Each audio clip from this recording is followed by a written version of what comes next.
It's Brian Preston, the money guy. So this is kind of that stage of life where you probably have more working years behind you than you have in front of you. So I imagine in your 50s, your mindset has to start shifting. You have to start kind of thinking about it's no longer how am I going to launch this plane? It's just like you said, how am I going to start landing this plane, moving into the next phase of life? Yeah, and I say this all the time, but it's so important, and I think it's worth repeating, is you're going to measure twice, cut once. This really is when you should be stress testing. Mm-hmm. I mean, because look, a lot of us are using all type of do-it-yourself anecdotal information, like, because we even help you give you this stuff. We tell you save 20, 25%, use things like the 4% safe withdrawal rate and other things to help you figure out if you're saving enough and what retirement will look like. But when you get in your 50s, this is probably the point where you ought to start creating a true plan, not just an anecdotal benchmark plan that might get you close to retirement. We talk about this idea of mastery and expertise and how it normally takes 10,000 hours to master something. Well, that's no different as you're preparing for retirement. Perhaps you should put in 10,000 hours figuring out what that looks like. Or maybe it's not even retirement, but you're trying to figure out, how do I shift from being a consumer, being a saver, to being a consumer? It's something that's probably going to take time. So in your 50s, you probably ought to start thinking about, what does that look like and how will I change as I navigate through that? Yeah, and that leads to number 2 is, you know where you've been, but do you know where you're going? I mean, because look, changes are coming. You need to be thinking about this. I love a good action plan where you don't take it for granted and you start thinking about, hey, as I go into my next stage of life, what does bring me happiness? What's my why? What can I do outside of just work? Because there will come a time where you're going to transition. When we've asked retirees, both listeners of the show as well as clients, there are some, we don't mind sharing, that have done very well. They've transitioned to retirement and it's been wonderful. It's been this great transition. There's some, it's not been as smooth of a transition and it's not been as seamless as they would have thought. And it seems like the one thing that keeps coming back, it's not a dollars and cents thing. It's not a mathematical thing. The folks that have had the most seamless and smoothest transition into retirement are those folks who could clearly define exactly what it was going to look like in this next phase of life. So the more time you spend developing that, the more time and thought you put into that, the more likely you will successfully move through it, instead of just one day waking up, not going to work and saying, oh man, what am I going to do today? That's no doubt. Number 3 on this list, this one's kind of sweet to me because I recognize what's going on here, is that, and we titled it, Simplicity is Your Friend. I know when you're in your 20s and you're aspirational about wealth creation, you daydream about how it'd be cool if you owned a bunch of rental properties, if you had a bunch of K1s from businesses, and you just think about it, man, it's going to be so awesome when I'm doing all these complicated things. stuff. And then you're going to find out, you fast forward and you actually are in your 40s and then you reach your 50s and you're like, man, how did my life get so complicated? And you just crave the simplicity of just an easier life where things just aren't going in all different directions. And this is something I want people to hear me out on, because even if you're not in your 50s, you can benefit from this idea, is that if you've got a bunch of stuff sitting out there from prior jobs, from prior commitments, don't have accounts all over the place. Try to consolidate and eliminate the noise as much as possible.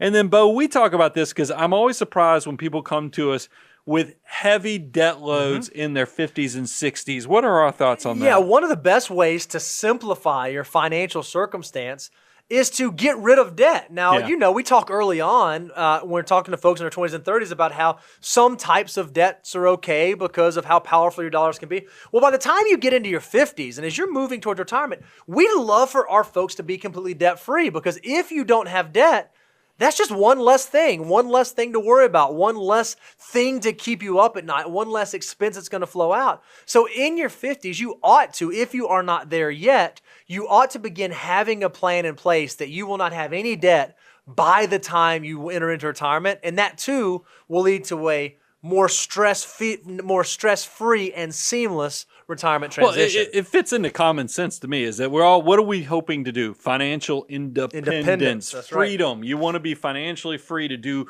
live your life, spend your time the way you want. You know what works completely against that in an opposite direction is being indebted. That's right. Because being indebted means you're obligated. It's the opposite of freedom. So be aware of that. I mean, look, debt has a place for many people when you think about cars, when you think about houses and other things, but there will come a point in your life. I want you to own your life because that's true financial independence.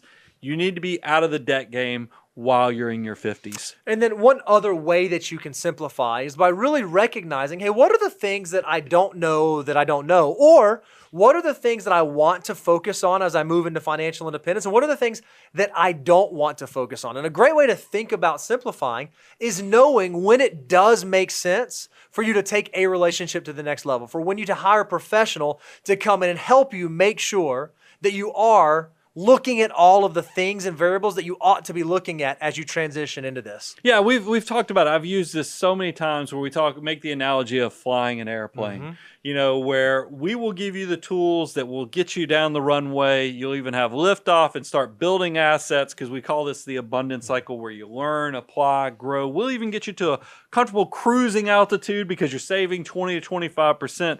But you're going to be so successful. There will come a point, especially as you're approaching in your late 40s, your 50s, you start going, man, I've got some resources here, but I don't know. There's so many weird things going on in the world right now we got changing tax laws. I know the market's been at all-time highs. You'll start, you just won't know what you don't know. And you're like, man, I don't know if I can land that plane in that tropical storm that's sitting over there. I can see the runway.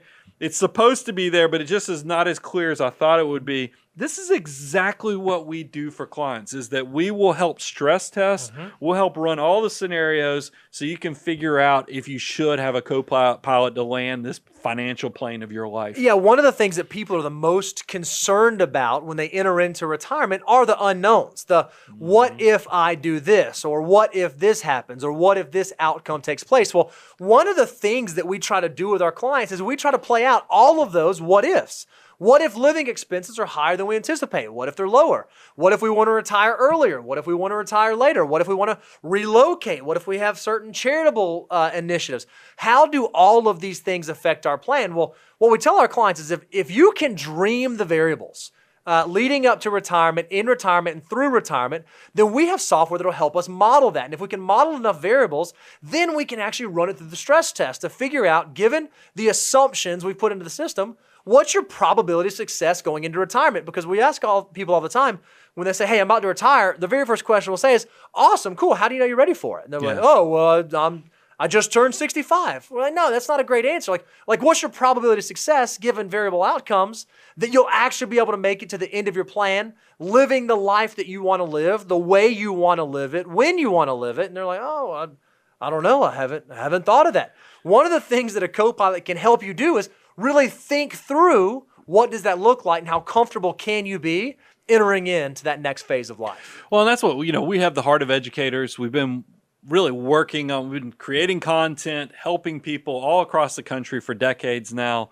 And that's led to us having clients everywhere. And we actually wanted to create a process where if you are watching this and you're starting to recognize, hey, I have been successful enough that I probably need a co-pilot because I just don't know what I don't know, or I'm just so busy, because you guys were talking about how don't get busy because it just seems like all your time disappears because of all the commitments and everything else. Those are all indicators that you might need to take the relationship to the next level. You can go to our website, aboundwealth.com. We have a Work With Us page. We have a video, of course, where you can watch us. But then we also have a questionnaire to kind of help take you to the next stage so we can help you work you through that process. Yeah, what I love about this, Brian, is if you notice, as we were kind of walking through each of these ages and phases, not one time to say, oh, this is the best decade. Oh, the 20s are your best. Oh, no, the 30s are your best. And nor were any of them the worst decade. What I think is beautiful about our life journey and also our financial journey is that every stage has highs and lows, positive and negative, things to be excited about, things to improve upon. And I love that the financial journey allows us to go on that journey. That's exactly what it is. Yeah, and I have an 18-year-old daughter, and I know she's kind of at this stage where she's reflecting in her senior year of high school.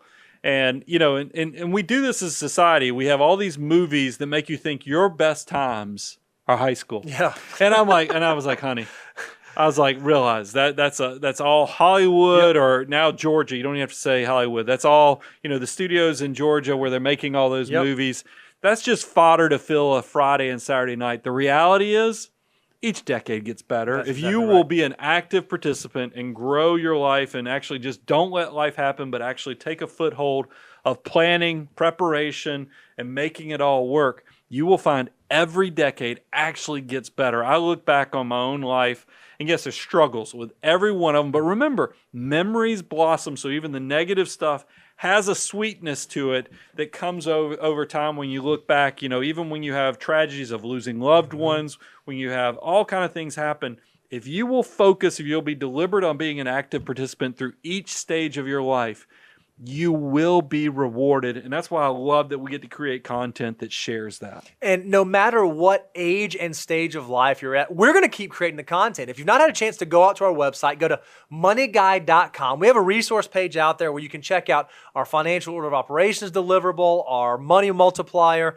our tax guide, when to refinance. We have a plethora of resources available to you, no matter what stage you're at, to hopefully help you take your finances to the next level. So make sure you go check out the website, moneyguy.com. I'm your host, Brian Preston. Mr. Bo Hansen, Money Guy team, out.